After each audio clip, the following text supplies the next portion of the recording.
Oh man, you guys got Oku to wear a suit. Oh, jeez. Thank you for taking time today to come up to the 5th floor. I appreciate it very much. And we're going to do something a little bit unique today. There are so many people to appreciate in the division and the discipline. I'm going to say a few things, if it's okay, about each, and then sign proclamations and have the leadership also say a few words. Okay? So first let me say, before I even get to what normally would be said, just mahalo for doing very hard work with people that need a lot of help. And I appreciate that. I've had just a glimpse into the life, my other job. I mean, I see a different kind of scoundrel here in this building, okay? But my other life in the emergency department, I saw a lot of individuals that were somewhere in the process, whether they had mental illness. So I didn't mean to look at you, Mike, when I said that.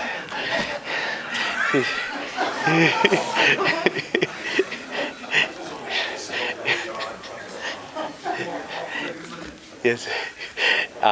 Whether they had some challenges. I had individuals that were in the midst of their arrest, and they had just needed to be restrained. And then they were in the ER suddenly, and they had just committed some pretty terrible act, and then they bit the person that brought him in and punched me.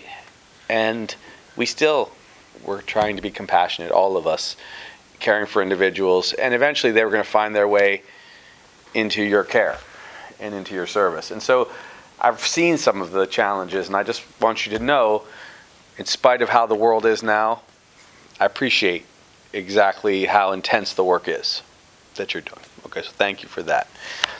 So a couple of things I thought I'd say. So today we're acknowledging your hard work for dedicated corrections, law enforcement, nursing, and education professionals, all in the family, so to speak, in public safety. And so we're honored to have a National Appreciation Week, essentially, here in May.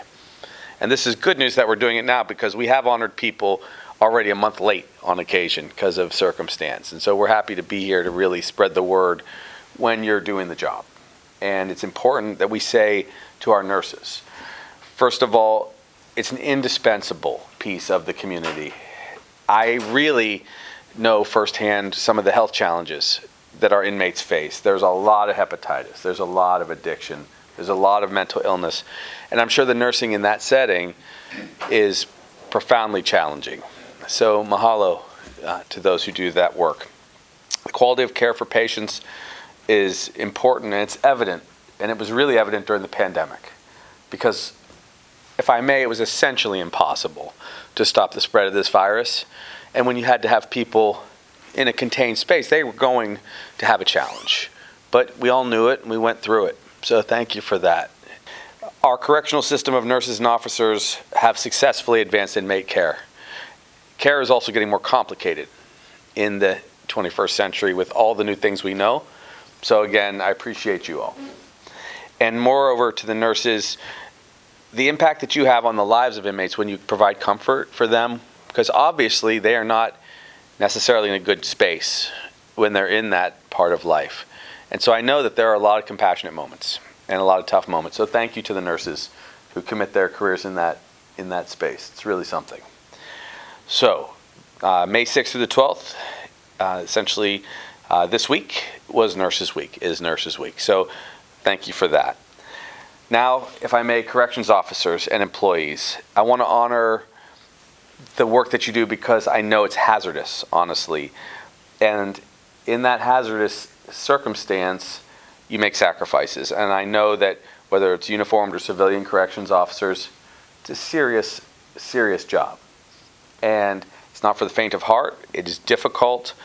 And so thank you again for doing that work.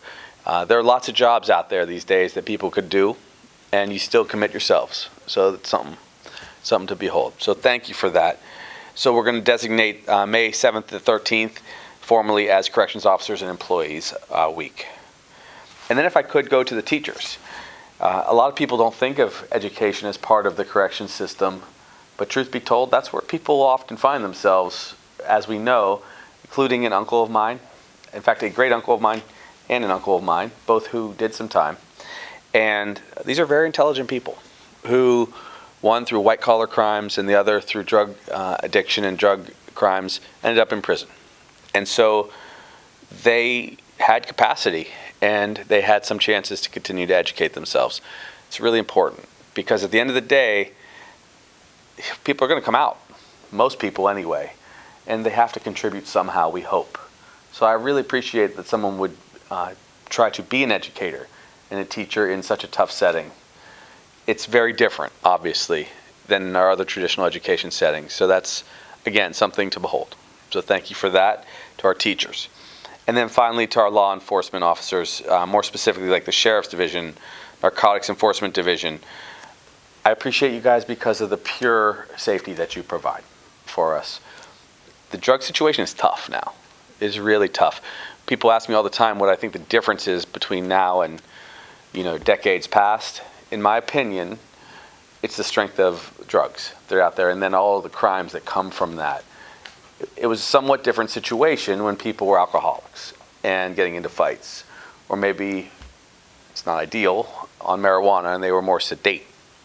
But when people started doing methamphetamine and they're coming down off their heroin, those that were doing PCP, it's a mess. It's a real mess. And I know what damage it causes to the cerebral cortex, and they don't function right. And I know that you end up cleaning up that life space for them. And they're healing. They're going to get over a lot of it. Some never do. But what you do to protect us from those crimes and taking care of people, I wish everybody could get a glimpse at how tough it is and what would happen if we didn't do a good job taking care of people and keeping them in a stable space while they're paying for their crimes. So I appreciate you, and I commend law enforcement officers. And I don't ever judge easily any discipline, but particularly those who are out there when other people are altered and you're taking care of them. I really appreciate it. There are also obviously the moments where officers lose their lives in and on duty, and that is unbelievable. Very few disciplines take that risk. There's military personnel and of course people in law enforcement, and oftentimes you guys have overlapped, and so I appreciate you even more for that. It is a special thing that you do, especially when you have a Memorial Day and you recognize people that you've lost. So again, thank you for allowing me to even spend time with you today. So in closing, you guys are wonderful employees. I want to buoy you as I'm governor. I want to support you. I will do that in the ways that I'm able to do it, which is through compensating appropriately and trying to reward you for the incredibly hard work that you do. That will always be something that I'm committed to. That's the easy part, really. The harder part is to make sure people understand how complicated the job is and how you really have to put out. So thank you for that, every one of you. And we even thank your families who endure the tough stories on the back end, because I know that is a definite part of the job. Definitely. So thank you. Thank you for welcoming our new leadership team. I hope that I haven't saddled you with any crazy directors. I think you guys are in pretty good hands.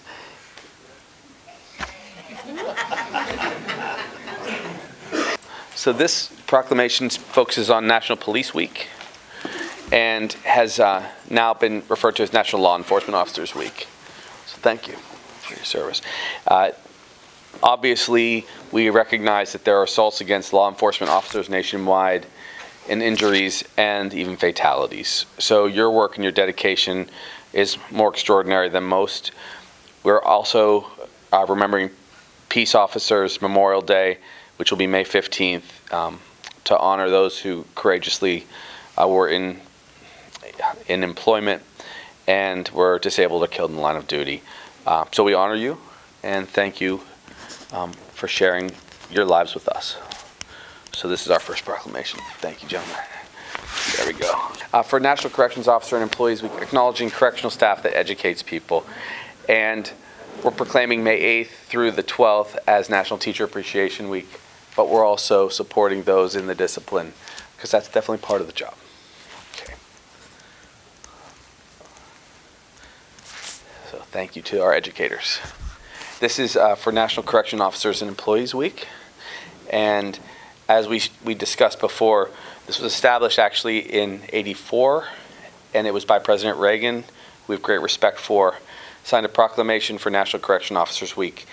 And it really focuses on just the commitment that people give when they work in the prison and jail facilities, safeguarding all of us, every one of us, when they mediate, when they safeguard, when they counsel, they mentor, and they bring people around. And that's what we always hope. We hope the best, and we prepare for the worst, of course, but that's why you're extraordinary. So thank you for that.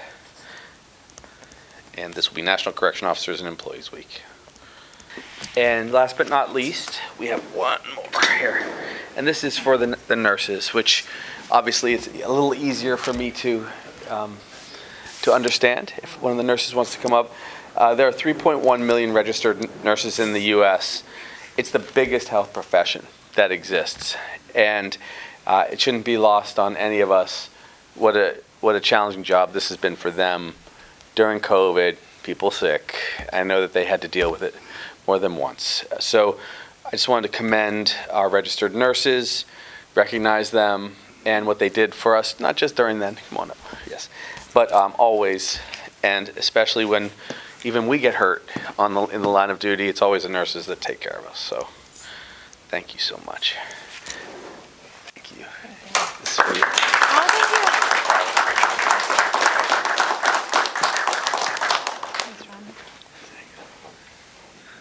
So, real pleasure to have both the Department of Public Safety and our new Department of Law Enforcement. But gives us an opportunity to thank each and every one of you for the 24/7 coverage that you provide to ensure our safety